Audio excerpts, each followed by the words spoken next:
Que la bénédiction de Dieu le Père, de Dieu le Fils et de Dieu le Saint-Esprit soit avec vous et avec toute votre famille.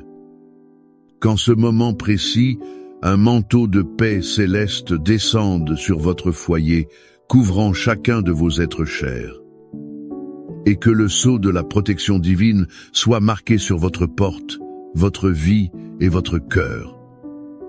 Soyez les bienvenus en ce temps sacré de prière et de réflexion. Je vous invite à laisser de côté les soucis du jour, les angoisses qui pèsent sur votre esprit. Ouvrez votre esprit pour recevoir une parole d'espérance, de force et de restauration. Cette parole vient directement du trône de la grâce de Dieu. C'est un espace sûr, un sanctuaire où la présence du Seigneur est invitée à habiter, à guérir et à transformer. Respirez profondément.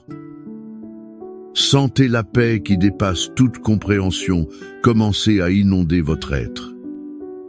Aujourd'hui, nous allons clamer ensemble la protection divine, l'unité inébranlable et la restauration complète de chaque foyer ici représenté.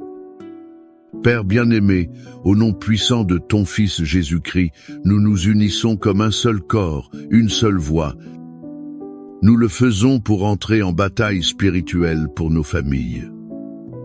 Nous nous levons avec foi et autorité.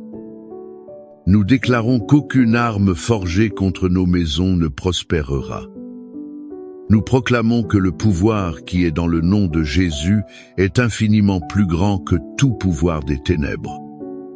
C'est pourquoi nous brisons maintenant toute flèche de discorde, toute parole de dispute. Nous brisons aussi toute semence d'amertume que l'ennemi a essayé de planter dans nos relations.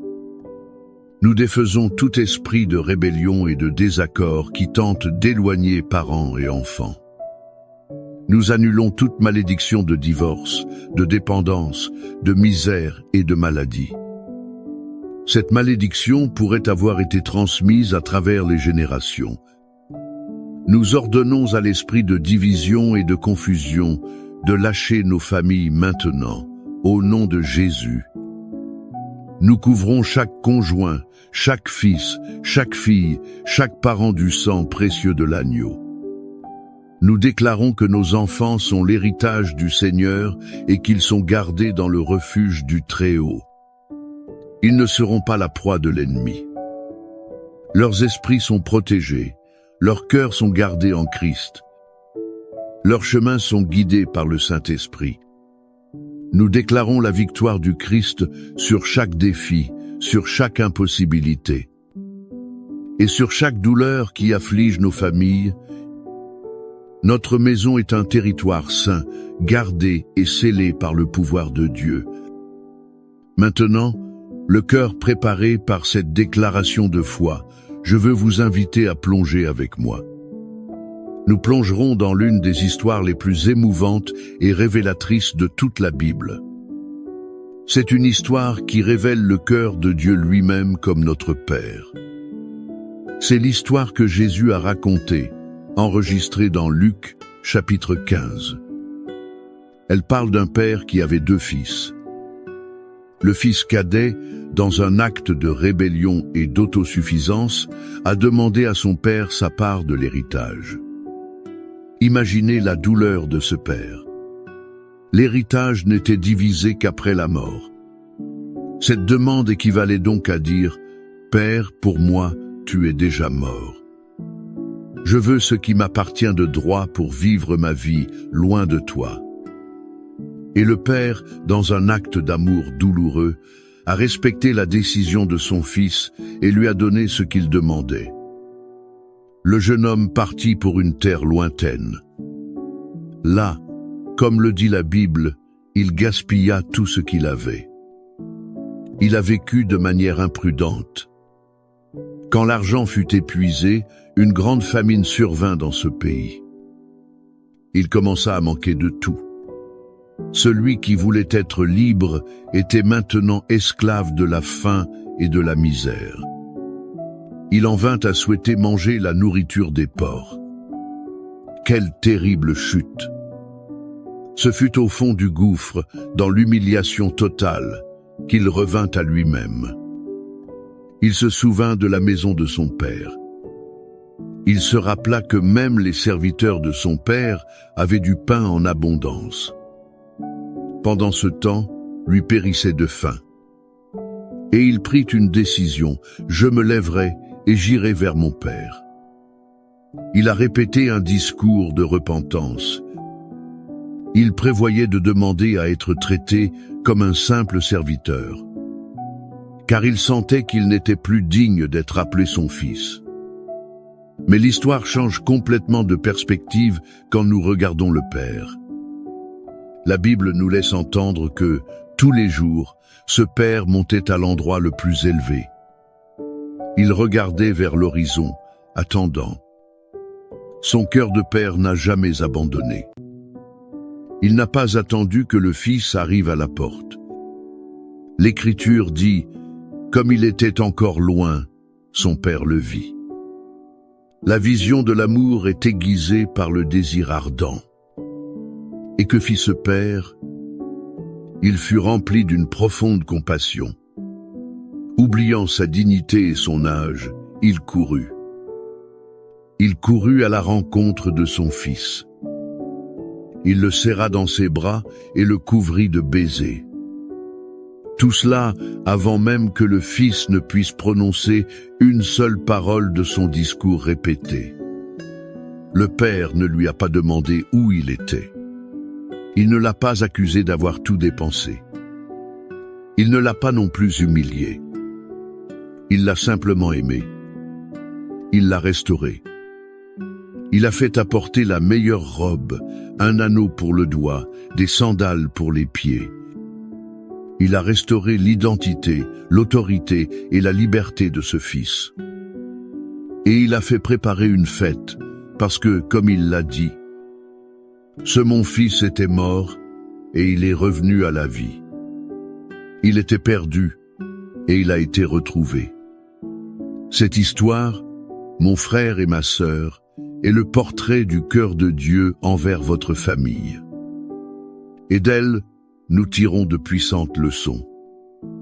La première est que l'amour de Dieu n'abandonne jamais. Peu êtes-vous un père ou une mère, le cœur brisé par un enfant qui s'est égaré. Un enfant qui a pris de mauvaises décisions. Peu être regardez-vous votre mariage et ne voyez que des ruines. Le message du Père de la parabole pour vous aujourd'hui est « Je n'ai pas abandonné ». Continuez d'attendre, continuez d'aimer, continuez de prier. Car ma compassion court pour restaurer ce qui est perdu. La deuxième leçon est qu'il y a toujours un chemin de retour. Peu importe jusqu'où nous sommes allés, à quel point nous nous sentons souillés par le péché ou l'erreur. La maison du Père est toujours ouverte. Le repentir sincère active le cœur compatissant de Dieu. Il n'est pas intéressé à nous accuser. Mais il veut nous restaurer à la position de fils et filles bien-aimés. Et la troisième et la plus vitale des leçons est que le pardon est la clé de la restauration familiale. Ce Père a pardonné inconditionnellement. Ce pardon a ouvert la porte à la fête de la réconciliation.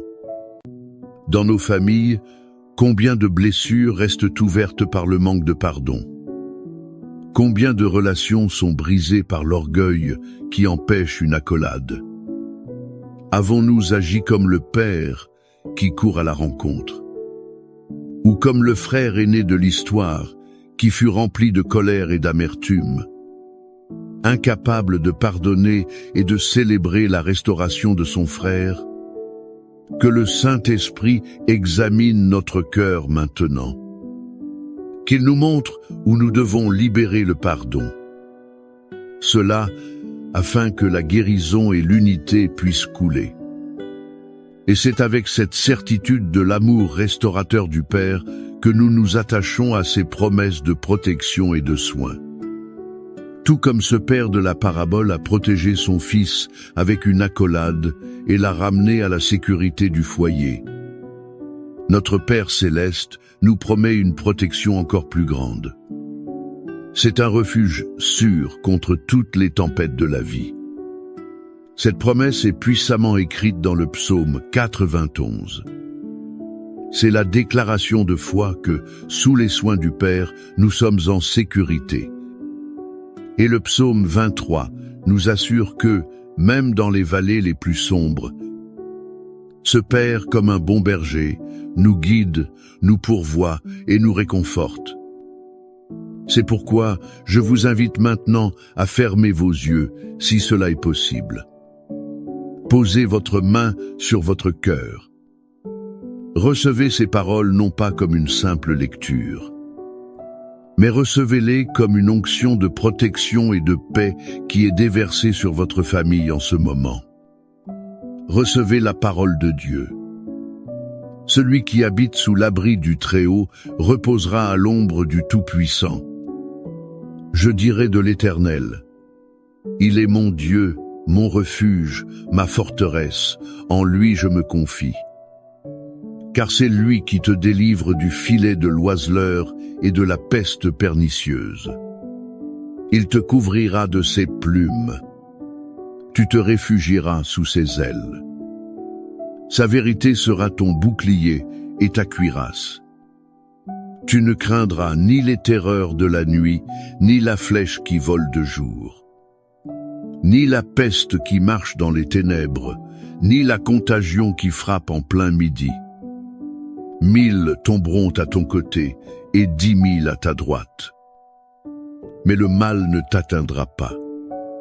De tes yeux seulement tu regarderas et tu verras la rétribution des méchants. Car tu es mon refuge, ô Éternel. Tu as fait du Très-Haut ta demeure. Aucun malheur ne t'arrivera, aucun fléau n'approchera de ta tente. Car il ordonnera à ses anges, à ton sujet, de te garder dans toutes tes voies. Ils te porteront sur les mains, de peur que ton pied ne heurte une pierre. Tu marcheras sur le lion et sur l'aspic, tu fouleras le lionceau et le dragon. Puisqu'il m'aime avec tant d'ardeur, je le délivrerai aussi. Je le placerai en lieu sûr, car il connaît mon nom. Il m'invoquera, et je lui répondrai. Je serai avec lui dans la détresse. Je l'en délivrerai, et je le glorifierai. Je le rassasierai de longs jours, et je lui ferai voir mon salut.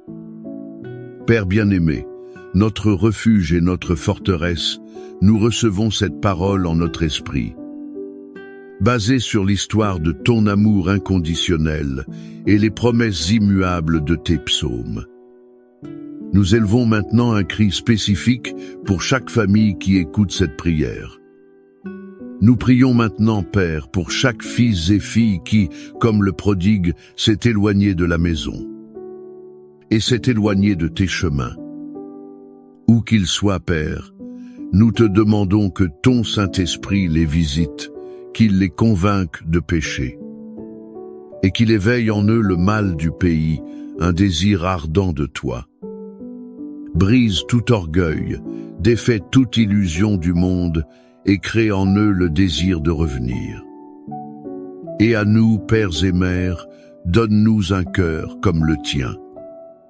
Un cœur qui attend, qui aime, qui court et qui pardonne sans hésiter. Nous prions pour la restauration des mariages. Seigneur, tu vois les couples qui sont au bord de l'abîme. Ils vivent sous le même toit comme des étrangers. Blessés par la trahison, l'indifférence ou des paroles dures. Nous clamons un miracle de réconciliation. Verse ton baume guérisseur sur les blessures. Apprends-leur à pardonner comme tu nous as pardonné. Et ravive la flamme du premier amour. Que chaque foyer soit un reflet de ton alliance d'amour avec ton Église. Nous intercédons pour l'harmonie entre les membres de la famille.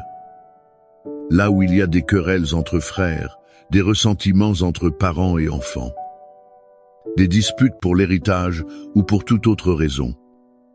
Nous libérons maintenant une vague de paix et de pardon. Que les murs d'orgueil tombent à terre. Que les étreintes de réconciliation soient données. Et, conformément à la promesse du psaume 23, nous déclarons ta provision sur chaque maison. Que le pain quotidien ne manque pas. Que les dettes soient payées. Que les portes de l'emploi s'ouvrent. Que ta bonté et ta miséricorde suivent chaque famille. Elle pourvoit tous ses besoins. Qu'il s'agisse de besoins financiers, émotionnels et spirituels. Nous prions pour la guérison, Père. Guérison pour les corps malades. Guérison pour les âmes abattues par la dépression et l'anxiété. Guérison pour les souvenirs douloureux qui hantent encore le présent. Que ta vertu guérisseuse coule maintenant. Qu'elle apporte vie, santé et plénitude à chaque personne. Je veux vous inviter, en ce moment de foi, à écrire le nom de votre famille ou votre demande spécifique dans les commentaires. En faisant cela, vous scellez cette prière. Vous vous unissez à une grande communauté de foi qui intercédera avec vous. Que la grâce de notre Seigneur Jésus-Christ, qui nous revêt de vêtements de justice, que l'amour de Dieu le Père, qui court pour nous embrasser et célébrer notre retour, que la communion et la consolation du Saint-Esprit, qui guérit chaque blessure et nous unit en un seul corps, soit et demeure sur vous, sur votre maison et sur toute votre famille. Non seulement aujourd'hui, mais pour toute l'éternité. Recevez la paix, recevez la protection, recevez la restauration complète. Au nom du Père, du Fils et du Saint-Esprit. Amen.